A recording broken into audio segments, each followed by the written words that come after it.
എല്ലാവർക്കും ശിങ്കാൻവിയുടെ പുതിയ വീഡിയോയിലേക്ക് സ്വാഗതം. ഇന്നത്തെ നമ്മുടെ റെസിപ്പി നല്ല ടേസ്റ്റി ആയിട്ടുള്ള ഒരു ബീഫ് ഫ്രൈ ആണ് കേട്ടോ.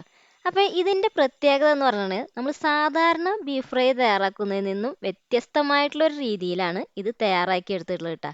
അപ്പോൾ അതുകൊണ്ട് തന്നെ നമ്മൾ പറയില്ലേ ചോറിൻ്റെ കൂടെയൊക്കെ കഴിക്കുമ്പോൾ വിരൽ കടിക്കുക എന്ന് പറയില്ലേ, ആ ഒരു ടേസ്റ്റാണ് ഇതിന് കേട്ടോ. അപ്പോൾ നിങ്ങൾ മസ്റ്റായിട്ട് ഇതൊന്ന് ട്രൈ ചെയ്ത് നോക്കണം. അതിന് വേണ്ടിയിട്ട് നമ്മുടെ ഈ വീഡിയോ ഫുള്ളായി കാണാനും മറക്കരുത് കേട്ടോ. ഇനി ഇത് ഇഷ്ടപ്പെടുകയാണെങ്കിൽ നമ്മുടെ ചാനലിനെ ഒന്ന് സപ്പോർട്ട് ചെയ്യാനും സബ്സ്ക്രൈബ് ചെയ്യാത്തവർ ഒന്ന് സബ്സ്ക്രൈബ് ചെയ്യാനും മറക്കരുത്. അപ്പോൾ നമുക്ക് ഈ ഒരു ടേസ്റ്റി ആയിട്ടുള്ള വളരെ സിമ്പിൾ ആയിട്ടുള്ള ഈ ഒരു റെസിപ്പി എങ്ങനെ തയ്യാറാക്കിയെടുക്കാൻ നോക്കാം. ഓക്കെ, അപ്പോൾ ദേ ഇതിനായിട്ട് 1/2 കിലോ ബീഫ് നന്നായിട്ട് തന്നെ കഴുകി ക്ലീൻ ആക്കി എടുത്തിട്ടുണ്ട് കേട്ടോ. ഇനി ഇതിനെ ഇതേപോലെ ഒരു കുക്കറിലേക്ക് ഒന്ന് ഇട്ട് കൊടുക്കുന്നുണ്ട്. അങ്ങനെ അത് ഇട്ടതിന് ശേഷം ഇതിലേക്ക് ഒരു 1/2 ടീസ്പൂൺ ഉപ്പ് ഇട്ട് കൊടുക്കുക ആദ്യം. പിന്നെ ഇതിലേക്ക് 1/4 ടീസ്പൂൺ മഞ്ഞൾപ്പൊടി ഇട്ട് കൊടുക്കുന്നുണ്ട്. പിന്നെ ഇട്ട് കൊടുക്കാൻ പോകുന്നത് നന്നായിട്ട് തന്നെ ചതച്ചെടുത്തിട്ടുള്ള കുരുമുളക്, അത് 1 ടീസ്പൂൺ ഇട്ട് കൊടുക്കാം. എന്നിട്ട് ഇതിലേക്ക് പാകത്തിന് വെള്ളം ഒഴിച്ചു കൊടുക്കുന്നുണ്ട്. അപ്പം ഞാനിവിടെ ഒരു 1.25 ഗ്ലാസ് വെള്ളമാണ് ഇതിലേക്ക് ഒഴിച്ചു കൊടുക്കുന്നത് കേട്ടോ. എന്നിട്ട് ഇതിനെ നന്നായിട്ടൊന്ന് മിക്സ് ചെയ്തിട്ട് നല്ല രീതിയിൽ തന്നെ ഒന്ന് വേവിച്ചെടുക്കാം. അപ്പോൾ വേവ് എന്ന് പറയുന്നത് ഇപ്പം നമ്മൾക്കറിയാം ചില ബീഫിന് വേവ് കൂടുതലായിരിക്കും വേണ്ടത്. അപ്പം നിങ്ങൾ അതിനനുസരിച്ച് നന്നായിട്ട് തന്നെ ഒന്ന് വേവിച്ചെടുക്കാം കേട്ടോ. ഇനി ഇതേ 2 മീഡിയം സൈസ് സവാള ഇതേപോലെ സ്ക്വയർ ആക്കിയിട്ട് വളരെ നൈസായിട്ടൊന്ന് അരിഞ്ഞെടുത്തതാണ്. ഇനി ഇതിലേക്ക് 4 ചെറുള്ളി അതൊന്ന് നല്ല രീതിയിൽ തന്നെ ചതച്ച് മാറ്റി വെച്ചിട്ടുണ്ട്. പിന്നെ ഒരു തക്കാളി, ഇതും നമുക്ക് വളരെ നൈസായിട്ട് ഇതേ രീതിയിൽ തന്നെ സ്ക്വയർ ആക്കി ഒന്ന് അരിഞ്ഞെടുക്കാം. ഇനി ഉണ്ടല്ലോ ഇതിലേക്ക് ഒരു 10-15 വെളുത്തുള്ളി ചെറുതാക്കിയിട്ട് ഇതേപോലെ ഒന്ന് അരിഞ്ഞെടുക്കാം കേട്ടോ. അപ്പോൾ വളരെ നൈസായിട്ട് തന്നെ അരിഞ്ഞെടുക്കാം. അതുപോലെ 2 കഷ്ണം അത്യാവശ്യം വലിപ്പമുള്ള ഇഞ്ചി ഒന്ന് എടുത്തിട്ട് ഇതേ രീതിയിൽ തന്നെ നൈസായിട്ട് അരിഞ്ഞ് മാറ്റി വയ്ക്കാം. ഇനി ഒരു പാനിലേക്ക് വെളിച്ചെണ്ണ ഒഴിച്ചു കൊടുത്തിട്ട് അതിലേക്ക് നമ്മൾ വേവിച്ച് വെച്ചിരിക്കുന്ന ഈ ബീഫ് ഉണ്ടല്ലോ അതൊന്ന് ഇട്ട് കൊടുക്കുന്നുണ്ട് കേട്ടോ. അപ്പോൾ ഇത് നല്ല രീതിയിൽ തന്നെ വെന്ത ബീഫാണ്. അത് നമ്മൾ ഇതിലേക്ക് ഇടുന്നിട്ട് ഒന്ന് ഫ്രൈ ചെയ്തെടുക്കുക. അപ്പോൾ നോക്കിയാൽ ഇതേ രീതിയിൽ ഒന്ന് ഫ്രൈ ആയതിനു ശേഷം ഇതേപോലെ നമ്മളൊരു പ്ലേറ്റിലേക്ക് ഒന്ന് മാറ്റി വയ്ക്കാനാണ് പോകുന്നത് കേട്ടോ. ഇനി അതേ പാനിൽ തന്നെ നമുക്ക് കുറച്ചും കൂടി കോക്കനട്ട് ഓയിലാണ് നമ്മൾ, അതായത് വെളിച്ചെണ്ണയാണ് യൂസ് ചെയ്തിട്ടുള്ളത്. ഇനി ഈ സവാളയും അതുപോലെ തന്നെ നമ്മൾ നേരത്തെ ചതച്ച് വെച്ചിട്ടുള്ള ചെറുള്ളി ഉണ്ടല്ലോ അതും കൂടി ഇതിലേക്ക് ഒന്ന് ഇട്ട് കൊടുക്കുന്നുണ്ട്. പിന്നെ ഇത് വേഗം തന്നെ വഴണ്ടി വരാനായിട്ട് പാകത്തിന് ഉപ്പും കൂടി ഇതിലേക്ക് ഒന്ന് ആഡ് ചെയ്ത് കൊടുക്കാം. അപ്പോൾ ഒരു 1/4 ടീസ്പൂൺ ഉപ്പാണ് ഇതിലേക്ക് ഇട്ടിട്ടുള്ളത് കേട്ടോ. എന്നിട്ട് ഇതിനെ നന്നായിട്ട് തന്നെ ഒന്ന് മിക്സ് ചെയ്ത് ഒരു ഗോൾഡൻ ബ്രൗൺ കളർ ആവണ വരെ ഇതേ ഒരു പരുവാവണ വരെ നമ്മൾ ഇതിനൊന്ന് വഴറ്റിയെടുക്കുകയാണ്. എന്നിട്ട് ഇതിനെ നമുക്കൊന്ന് മാറ്റി വയ്ക്കാം. ഇനി ഇതൊന്ന് ചൂടാറിയതിന് ശേഷം ഈ ഒരു മിക്സിയുടെ ജാറിലേക്ക് ഒന്ന് ഇട്ട് കൊടുക്കുന്നുണ്ട്. എന്നിട്ട് ഇതിനെന്താ ചെയ്യാൻ പോകുന്നത് വെച്ചിട്ടുണ്ടെങ്കിൽ ഒന്ന് ക്രഷ് ചെയ്തെടുത്താൽ മതി. ഫൈനായിട്ടൊന്നും അരയ്ക്കരുത്, ജസ്റ്റ് ഒന്ന് ക്രഷ് ചെയ്ത് മാറ്റി വയ്ക്കാം. ഇനി ഉണ്ടല്ലോ ഈ പാനിലേക്ക് തന്നെ നമുക്ക് കുറച്ചും കൂടി വെളിച്ചെണ്ണ, അതായത് ഞാനിവിടെ ഒരു 2 ടേബിൾ സ്പൂൺ വെളിച്ചെണ്ണ ഒഴിച്ച് കൊടുത്തിട്ട് അതിലേക്ക് ഇഞ്ചിയും അതുപോലെ തന്നെ ചെറുതായി അരിഞ്ഞു വെച്ചിട്ടുള്ള വെളുത്തുള്ളി ഇട്ട് കൊടുത്ത് ഇതിൻ്റെ കളർ ഇതേ ഒരു പരുവാകുമ്പോൾ ഇതിലേക്ക് നമ്മളൊന്ന് ക്രഷ് ചെയ്ത് വെച്ചിട്ടുള്ള സവോളയും കൂടി ഇട്ട് കൊടുക്കണം. എന്നിട്ട് ഈ സവോള ഇതും കൂടി നന്നായിട്ട് തന്നെ ഇതിൽ കിടന്നിട്ടൊന്ന് വഴറ്റിയെടുക്കുക കേട്ടോ. അപ്പോൾ ഈ സവോളയുടെ കളറ് നല്ല രീതിയിൽ തന്നെ മാറി ഇതൊരു ഡാർക്ക് ഗോൾഡൻ ബ്രൗൺ കളറിലേക്ക് എത്തും. ഇപ്പോൾ കണ്ടോ കളറ് നന്നായിട്ട് തന്നെ ചേഞ്ചായി വന്നിട്ടുണ്ട് കേട്ടോ.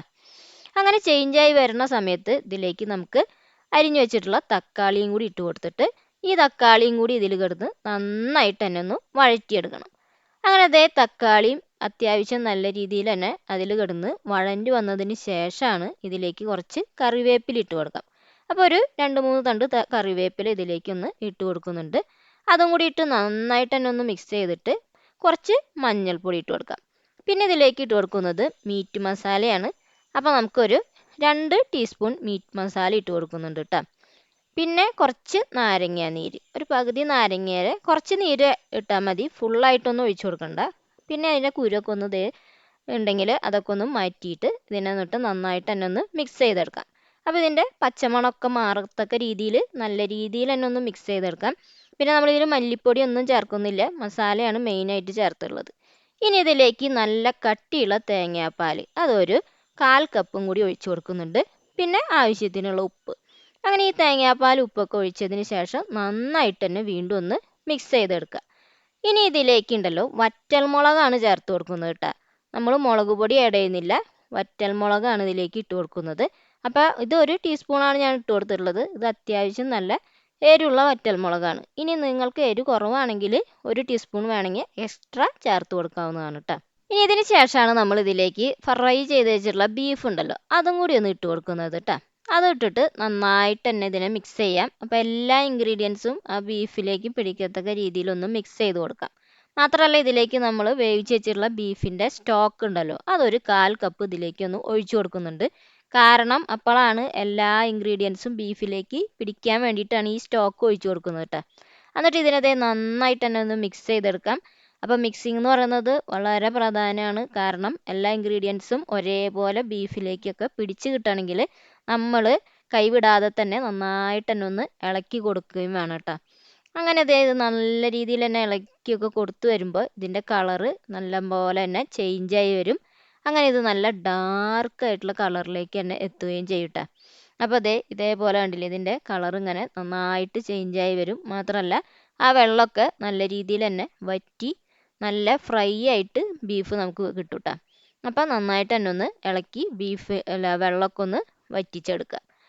അങ്ങനെ അത്രയും രീതിയിൽ വെള്ളമൊക്കെ വറ്റിച്ചെടുത്ത് കഴിഞ്ഞ് കഴിഞ്ഞാൽ നമ്മുടെ ബീഫ് ഫ്രൈ ഇവിടെ റെഡി ആയിട്ടാണ്. അപ്പോൾ വളരെ ടേസ്റ്റി ആയിട്ട് തയ്യാറാക്കി എടുക്കാവുന്ന നല്ലൊരു ബീഫ് ഫ്രൈയുടെ റെസിപ്പിയാണ് കേട്ടോ അത്. അപ്പോൾ മസ്റ്റായിട്ടും നിങ്ങൾ എല്ലാവരും ഇതൊന്ന് ട്രൈ ചെയ്ത് നോക്കണം.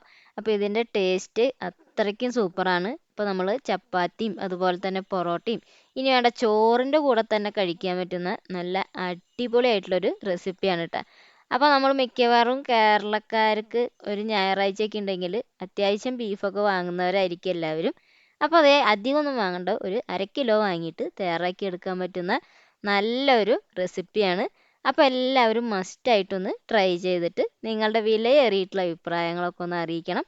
അപ്പോൾ നമുക്ക് അടുത്തൊരു അടിപൊളി വീഡിയോ ആയിട്ട് വീണ്ടും കാണാം. Okay, by.